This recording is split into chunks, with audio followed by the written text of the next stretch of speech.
The headlines treat them as separate stories. Venezuela, military operation complete, president in custody. Mexico, trade threats escalating, cartel warnings issued. Panama, canal control rhetoric intensifying. Canada, tariff disputes mounting. But these aren't separate conversations. They're pressure points in a single strategic map that most analysis is missing. This isn't about personalities or politics. It's about a hemisphere-wide recalibration of economic leverage, and the mechanics are becoming visible. Control the supply lines, secure the trade routes, deny competitors access. The administration calls it national security. Others call it economic containment. But whatever the label, the pattern is consistent across multiple fronts. For years, pressure was applied incrementally. Sanctions here, trade restrictions there, diplomatic isolation when possible. But incrementalism requires patience, and patience requires time. Two commodities that appear to be in short supply. What we're witnessing is the acceleration of a broader strategy where negotiation is being replaced by ultimatum, and economic leverage is being enforced through direct pressure. The pattern became clear with Venezuela, crystallized with Mexico, and now extends across the Western Hemisphere. Each pressure point serves the same larger objective, reasserting control over trade flows, energy access, and financial systems in America's traditional sphere of influence. The question isn't whether this strategy will work in the short term, it's whether the long-term costs will outweigh the immediate gains. This analysis examines the connecting tissue between seemingly separate crises. Not the daily political theater, but the structural moves that link Venezuela's oil fields to Mexico's trade corridors, Panama's shipping lanes to Canada's resource exports. Because when pressure is applied systematically across multiple points, the goal isn't just compliance from individual countries. It's the reshaping of an entire regional economic architecture. Right now, across every news network, they're covering these stories in isolation. A Venezuela raid here, a Mexico tariff threat there, a Panama Canal dispute somewhere else. They want you focused on the individual headlines, because if you're watching the separate stories, you're not seeing the single strategy. This isn't random crisis management. This is systematic pressure application across a hemisphere-wide economic battlefield. The United States is executing what appears to be a coordinated squeeze play across Latin America, and the timing is not coincidental. Venezuela provided the military template. Mexico provides the trade pressure. Panama offers control over shipping choke points. Canada represents resource security. Each pressure point serves a specific function in a larger economic containment strategy. But to understand why this is happening now, you need to understand what changed. For 2 decades, a quiet economic revolution has been reshaping the Americas. China's trade with Latin America has exploded from $12 billion in 2000 to over $450 billion in 2024. That's not just growth. That's a fundamental reordering of economic relationships that previously flowed north-south and now increasingly flow east-west. This transformation didn't happen accidentally. It was the result of deliberate Chinese strategy executed with remarkable consistency across multiple administrations and economic cycles. While the United States was focused on military interventions in the Middle East and Asia, managing the aftermath of September 11th, the 2008 financial crisis, and the complexities of the war on terror, China was methodically building economic relationships across Latin America. The Chinese approach was fundamentally different from traditional great power engagement. Instead of demanding political alignment or threatening economic isolation, China offered infrastructure investment, development financing, and trade relationships that delivered tangible benefits without imposing governance conditions. This wasn't just economic opportunism, it was strategic patience executed on a continental scale. The numbers tell the story, but they don't capture the infrastructure dependency that makes those trade relationships possible. In 2000, the United States was the dominant trading partner for virtually every Latin American country. American companies controlled most major infrastructure projects. American banks financed most significant development initiatives. American technology powered most communications networks. Today, the landscape is fundamentally different. China is the largest trading partner for Brazil, Peru, Chile, and Uruguay. China is the second largest partner for Mexico, Argentina, and Colombia. But more importantly, China now owns or operates critical infrastructure that makes hemisphere-wide trade possible. China's State Grid Corporation operates significant portions of Brazil's electrical grid. China Railway Engineering Corporation has built thousands of kilometers of railways across the continent. China Communications Construction Company has dredged ports, built terminals, and established logistics networks that didn't exist 20 years ago. Huawei provides telecommunications infrastructure to over 15 Latin American countries. The port of Chancay in Peru, which opened in 2024, represents the culmination of this infrastructure strategy. Designed and financed by Chinese companies, operated by Chinese logistics firms, and connected to Chinese shipping networks, Chancay can handle exports from 6 South American countries directly to Asian markets. This isn't just a port. It's a strategic choke point that bypasses traditional American-controlled trade routes entirely. This is where the current pressure campaign begins to make strategic sense. The United States isn't just responding to immediate threats or specific policy disagreements. It's responding to a systematic loss of economic leverage that has been building for 20 years. The pressure points aren't random. They're targeting the most critical components of this alternative economic architecture. But the current strategy represents a fundamental shift from previous American approaches to hemisphere management. During the Cold War, American policy combined economic incentives with security guarantees and political pressure. The Marshall Plan, Alliance for Progress, and Caribbean Basin Initiative all offered substantial economic benefits to countries that aligned with American interests. Pressure was applied selectively and usually accompanied by alternatives that made compliance attractive. The current approach is different. It relies primarily on negative pressure, threats of economic isolation, trade restrictions, and in Venezuela's case, military intervention, without offering comparable positive incentives. This shift reflects both the changed global context and the constraints facing American economic statecraft in the 21st century. Venezuela represents the energy component of this pressure strategy, but its significance extends far beyond oil production levels. Sitting on 300 billion barrels of proven oil reserves, the largest in the world, Venezuela had become a test case for energy trade outside the dollar system. Under Chinese technical management and Russian financial support, Venezuelan oil was being priced in yuan, processed through China's cross-border interbank payment system, and sold to buyers who never touched dollar-denominated markets. The implications were enormous. The petrodollar system, established in the 1970s through agreements with Saudi Arabia, requires that global oil transactions be conducted in US dollars. This creates automatic demand for American currency, allows the United States to borrow cheaply, and provides leverage over countries that need dollars for energy purchases.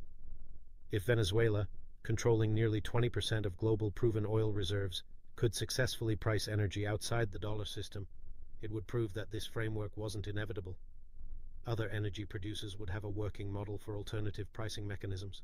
The dollar's role as the automatic intermediary for energy transactions would erode, reducing global demand for American currency and undermining one of the fundamental pillars of American economic power. More critically, it would demonstrate that countries could challenge American economic systems without facing insurmountable consequences. The military operation in Venezuela wasn't about removing a dictator or promoting democracy. It was about preventing the world's largest oil reserves from demonstrating that energy markets could operate independently of American financial control. The timing, coming just weeks after Venezuela signed additional energy agreements with China worth $18 billion, was not coincidental. But Venezuela also served another strategic purpose, demonstrating that military force remained a viable tool of American economic statecraft. For 2 decades, critics had argued that American military power was increasingly irrelevant in economic competitions with China. China gained influence through infrastructure investment and trade relationships, not military threats. The Venezuelan operation proved that military capability could still achieve economic objectives when other methods failed. Mexico represents the manufacturing and trade component of the pressure strategy, but the Mexican case reveals the complexities of trying to redirect economic relationships that deliver genuine benefits to all parties involved. Over the past decade, Chinese companies have increasingly used Mexico as a manufacturing base and backdoor into the American market. Nominally complying with NAFTA and USMCA rules, these operations import Chinese components, perform final assembly in Mexico, and export finished products to the United States as Mexican goods. This arrangement served multiple purposes and created constituencies that benefit from its continuation. It allowed Chinese manufacturers to circumvent trade restrictions while maintaining access to American consumers. It provided Mexico with foreign investment, manufacturing jobs, and technology transfers. It gave American consumers access to competitively priced goods, and it created supply chains that were technically North American but economically integrated with Chinese production networks. The current trade pressure on Mexico isn't about traditional trade deficits or labor standards.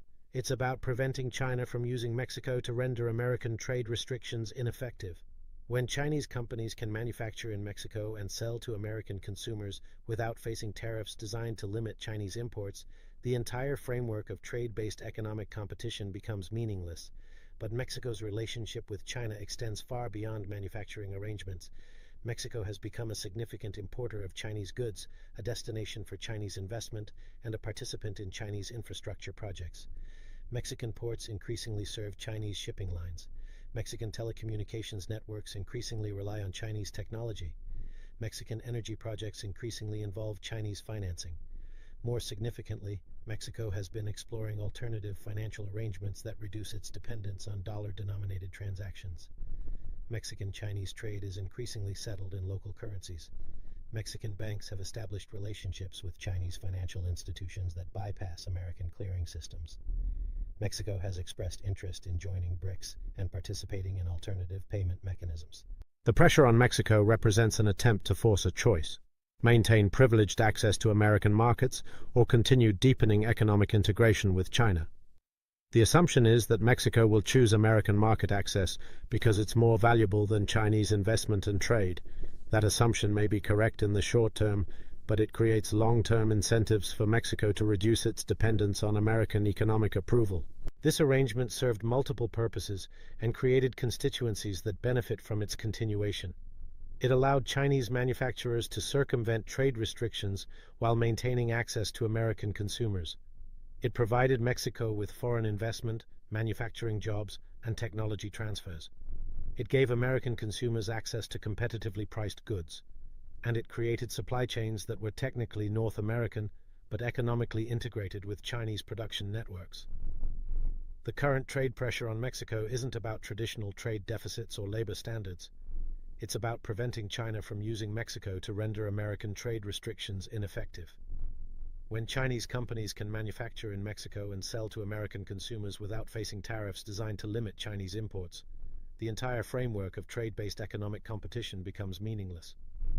Panama offers control over a critical choke point, but the Panamanian case illustrates how infrastructure dependencies can create strategic vulnerabilities that take decades to develop and are difficult to reverse. 14% of global maritime trade passes through the Panama Canal, making it one of the world's most strategically important shipping routes.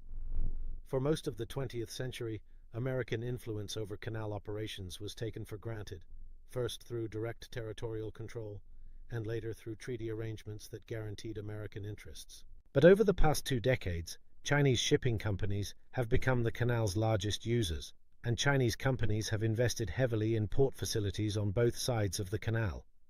The Hutchison Ports Group, based in Hong Kong, operates significant port facilities at both ends of the canal. Chinese shipping lines account for the largest share of canal transits.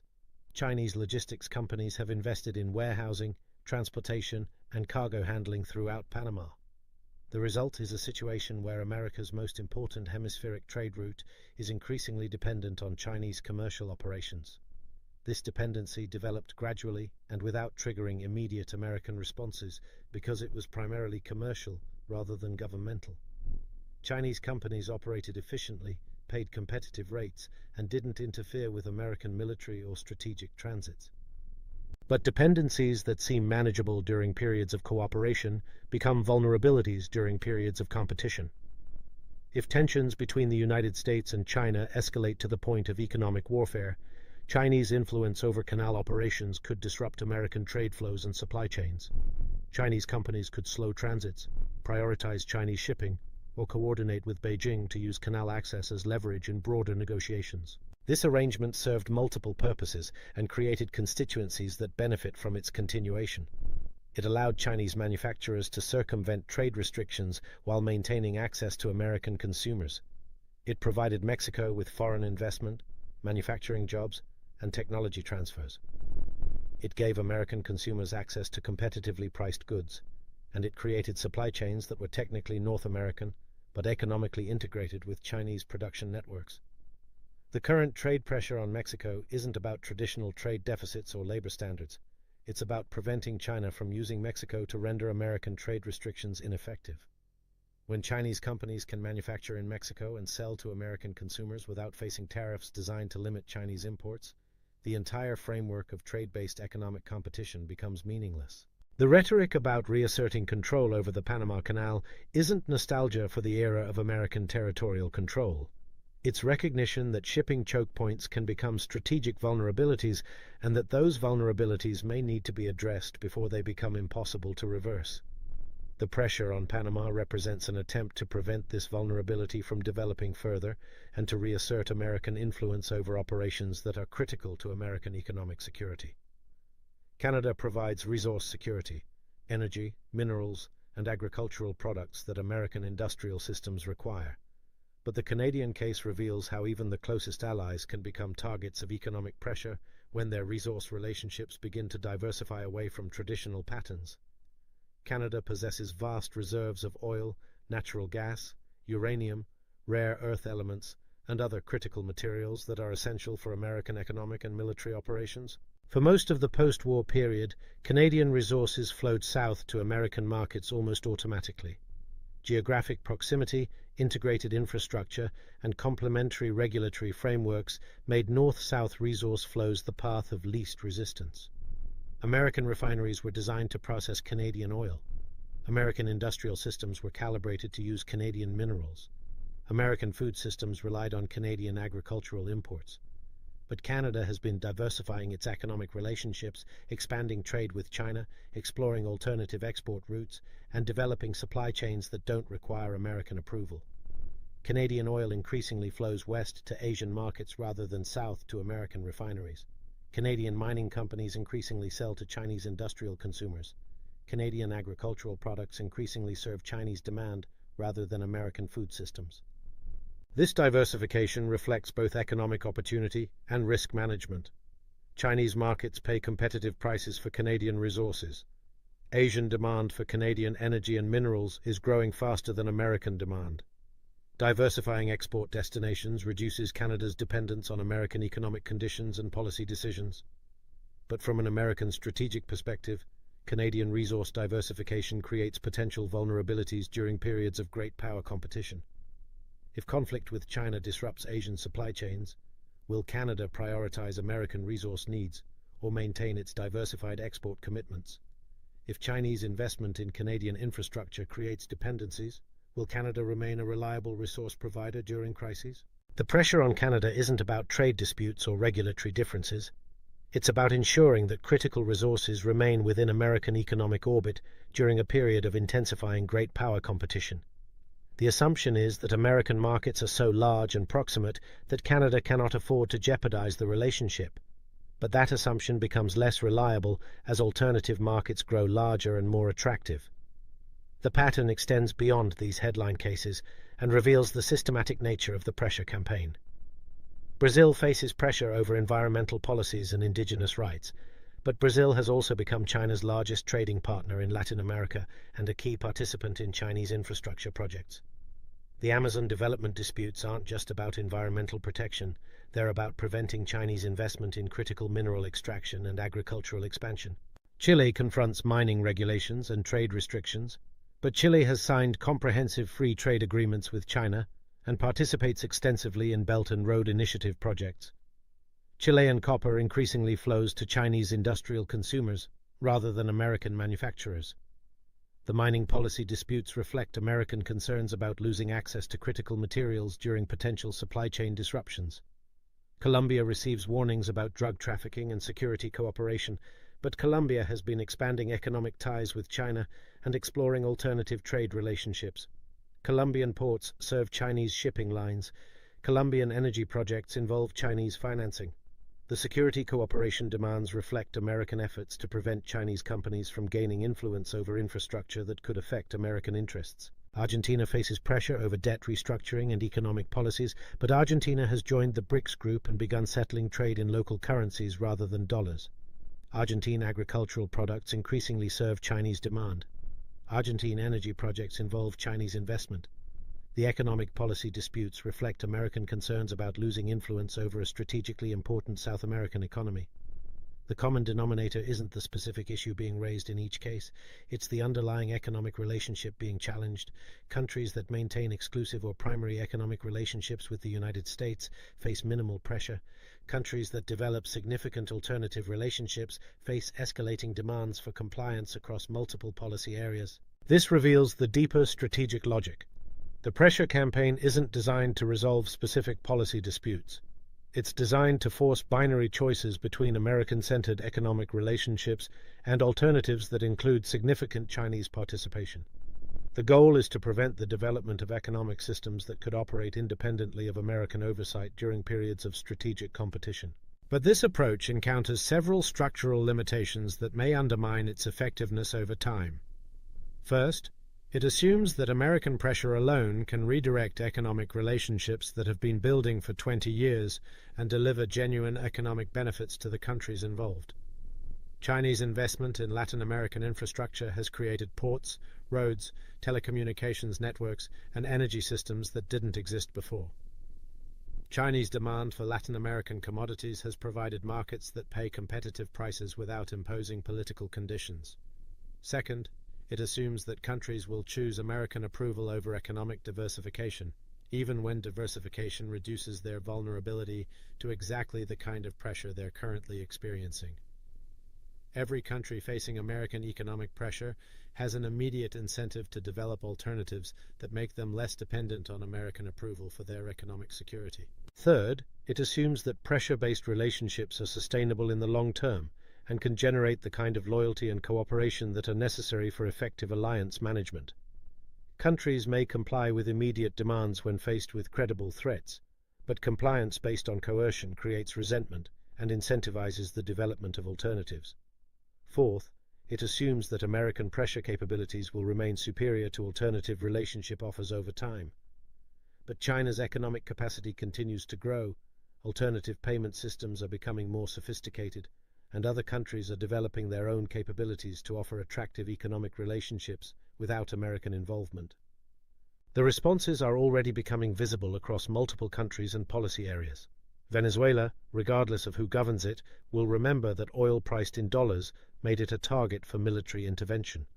Future Venezuelan energy policies will likely emphasize payment systems and pricing mechanisms that don't create that vulnerability. Mexico will remember that trade integration with the United States came with political demands that threatened its sovereignty. Future Mexican economic policies will likely emphasize diversification as a security measure. Brazil has already accelerated its participation in BRICS payment systems and alternative trade mechanisms. Brazil is developing bilateral trade agreements that settle transactions in local currencies rather than dollars. Brazilian companies are participating in Chinese infrastructure projects across Africa and Asia that create economic relationships independent of American oversight. Argentina has joined the BRICS group and begun settling trade in local currencies rather than dollars. Argentine agricultural exports to China are increasingly conducted through bilateral payment arrangements that bypass dollar-denominated clearing systems. Argentina has expressed interest in participating in Chinese infrastructure projects that would reduce its dependence on American financing and technology. Even traditional American allies like Chile and Colombia have expanded their economic relationships with China and other alternatives. Chile has signed comprehensive free trade agreements with China that include provisions for local currency settlement. Colombia has explored participation in Belt and Road Initiative projects that would provide alternative sources of development financing. At the multilateral level, Latin American countries are coordinating responses that dilute American leverage and create frameworks for cooperation that don't require American approval. The Community of Latin American and Caribbean States deliberately excludes the United States and Canada and provides a forum for regional cooperation on economic and political issues. Regional trade agreements increasingly bypass American participation and create frameworks for intra-regional commerce that don't depend on American clearing systems or regulatory approval. The Pacific Alliance, Mercosur, and other regional arrangements are developing payment mechanisms and trade financing that operate independently of American financial infrastructure. Alternative financial architectures are processing growing volumes of regional trade without touching dollar-denominated systems. Central bank currency swaps allow countries to settle trade in local currencies. Regional development banks provide financing that doesn't require American approval. Digital payment systems are reducing dependence on SWIFT and other American-controlled financial networks. The BRICS expansion has added several Latin American countries and created frameworks for trade, investment, and financial cooperation that operate independently of American oversight. The BRICS Development Bank provides infrastructure financing without American conditionality. BRICS payment systems allow trade settlement without dollar intermediation. BRICS coordination provides political support for countries facing American economic pressure. China's Belt and Road Initiative has connected 22 out of 33 Latin American and Caribbean nations to infrastructure and development projects that don't require American approval. These projects create long-term economic relationships, employment opportunities, and technology transfers that provide alternatives to American-centered development models. Most significantly, alternative payment systems are gaining traction and sophistication. China's cross-border interbank payment system now connects over 1,400 financial institutions in more than 100 countries and processes hundreds of billions of dollars in annual transactions completely outside dollar-based clearing systems. Russia's financial message transfer system processes billions of dollars in transactions outside the SWIFT network and is expanding to financial institutions across developing countries. Digital currencies and blockchain-based payment systems are reducing dependence on traditional banking networks that are subject to American oversight and sanctions. Central bank digital currencies are being developed by multiple Latin American countries to facilitate trade settlement without dollar intermediation. Cryptocurrency networks are providing backup payment mechanisms that can't be easily disrupted by American financial pressure. These alternatives aren't perfect, and they're not yet comprehensive enough to replace the dollar-centered system entirely. They often involve higher transaction costs, greater complexity, and less liquidity than dollar-based systems. But they're developing rapidly, and they offer countries ways to reduce their exposure to American economic pressure. Every instance of American pressure accelerates the development and adoption of these alternatives. Countries that might have been content to use dollar-based systems indefinitely are now motivated to develop alternatives as insurance against future pressure. The pressure campaign is creating exactly the incentives it's designed to eliminate. This creates a strategic paradox that may undermine the entire approach. The more pressure the United States applies to prevent countries from developing alternative economic relationships, the more those countries need alternatives to protect themselves from that pressure. The pressure campaign is validating the concerns that drove countries toward alternatives in the first place. Countries that believed they could maintain economic relationships with China without threatening their relationships with the United States are now facing demands to choose between the two. This forces them to develop capabilities that protect them from having to make such choices in the future. The binary choice strategy encourages exactly the kind of alternative development it's designed to prevent. There are three possible outcomes for this hemisphere-wide pressure strategy, and none of them clearly serve American long-term interests. Path 1 involves successful reintegration. Countries accept American demands, restructure their economic relationships to align with American preferences, and the hemisphere returns to a Washington-centered economic system. This path requires that American pressure be accompanied by superior alternatives, better trade deals, more attractive investment terms, more beneficial partnerships. Pressure alone cannot achieve reintegration. It must be combined with incentives that make compliance preferable to resistance. But the current approach emphasizes pressure while offering limited positive incentives. Moreover, successful reintegration would require that American economic capacity be sufficient to replace the Chinese investment, trade relationships, and development financing that countries would be giving up. This is increasingly questionable as Chinese economic capacity continues to grow and American resources are stretched across multiple global commitments. Path 2 involves fragmentation and competition. Countries resist American pressure, accelerate their development of alternative economic relationships, and the hemisphere splits into competing economic blocs. This creates a great power competition scenario where economic relationships become proxies for broader strategic contests. Countries face increasingly binary choices between American and Chinese economic systems, making regional integration more difficult and potentially militarizing economic competition. This outcome makes hemisphere-wide cooperation on shared challenges like climate change, migration, and economic development much more difficult. Path 3 involves accommodation and managed competition. Some form of equilibrium emerges where countries maintain relationships with both the United States and alternative partners, within frameworks that address American security concerns without eliminating economic diversity. This would require the United States to accept that countries can have significant economic relationships with China without necessarily threatening American security interests. It would require developing mechanisms that allow economic diversity while protecting critical American interests during potential crises. The current pressure campaign appears designed to achieve Path 1, but its methods are producing Path 2. The systematic application of pressure across multiple countries simultaneously is encouraging exactly the kind of coordination and alternative development that it's designed to prevent, and nobody seems to be seriously working toward Path 3, which might be the only sustainable long-term outcome. Consider the broader implications for global economic architecture. If the pressure campaign succeeds in forcing countries to choose American economic relationships over alternatives, it will demonstrate that economic sovereignty is conditional on great power approval. This will encourage other great powers to develop their own pressure mechanisms and create incentives for middle powers to develop capabilities that protect them from economic coercion. If the pressure campaign fails to prevent the development of alternative economic systems, it will demonstrate that American economic leverage has limits, and that those limits are being tested successfully. This will encourage other countries to explore alternatives and reduce the effectiveness of economic pressure as a tool of American statecraft. Either outcome changes the structure of international economic relationships in ways that may not serve long-term American interests. Success demonstrates that economic relationships are ultimately based on coercion rather than mutual benefit. Failure demonstrates that American economic dominance is no longer automatic or inevitable. The deeper question is whether this approach reflects strength or weakness in American economic statecraft. A truly dominant economic power doesn't need to use pressure to maintain relationships. It offers opportunities that others want to access.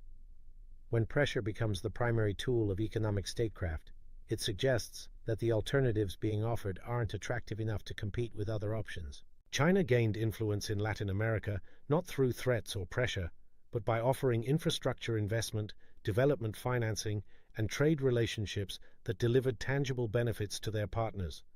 They built ports, financed roads, purchased commodities, and provided technology transfers without demanding political compliance or threatening economic isolation. The American approach represents a fundamentally different model, using economic leverage to compel behavior rather than incentivizing it.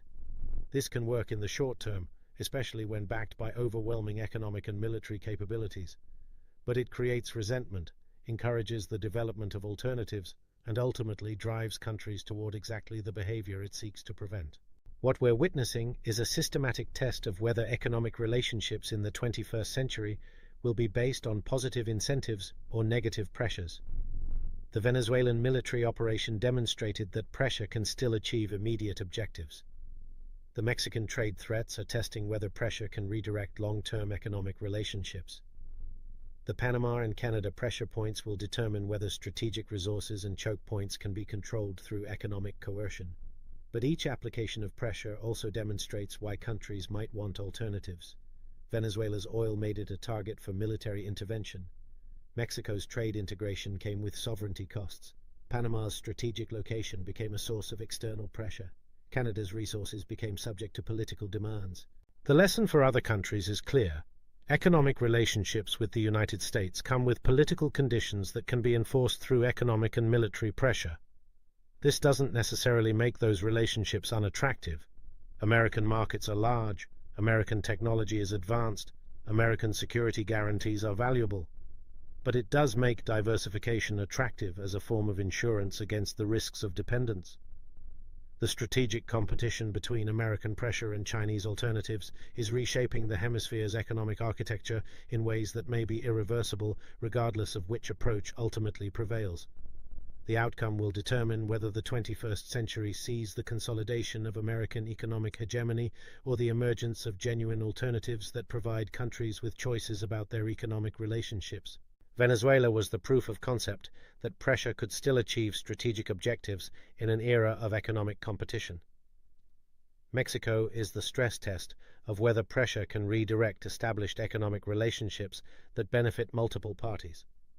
Panama will determine whether pressure can control strategic choke points that have become integrated into alternative economic networks. Canada represents the question of whether pressure can secure critical resources from countries that have developed attractive alternatives. But they're all components of a larger experiment, whether systematic pressure applied across multiple countries simultaneously can reverse 20 years of economic diversification and re-establish American economic dominance over the Western Hemisphere without offering comparable alternatives to the relationships being disrupted. The early results suggest that pressure can change behavior in the short term, but may accelerate the development of alternatives in the long term, and those alternatives, once developed, will be available not just to the countries currently facing pressure, but to any country that wants to reduce its exposure to future pressure. The helicopters in Caracas were just the opening move. The escalating pressure on Mexico, Panama, and Canada represents the systematic application of a hemisphere-wide strategy that treats economic relationships as zero-sum competitions rather than positive-sum opportunities. What comes next will determine whether this approach successfully reasserts American economic dominance or creates the conditions for its eventual erosion, because when you use pressure as the primary tool of economic statecraft, you're not just changing immediate behavior, you're changing long-term incentives, creating alternative institutions, and potentially undermining the very relationships you're trying to preserve, and those changed incentives, once established, may produce exactly the outcomes you're trying to prevent.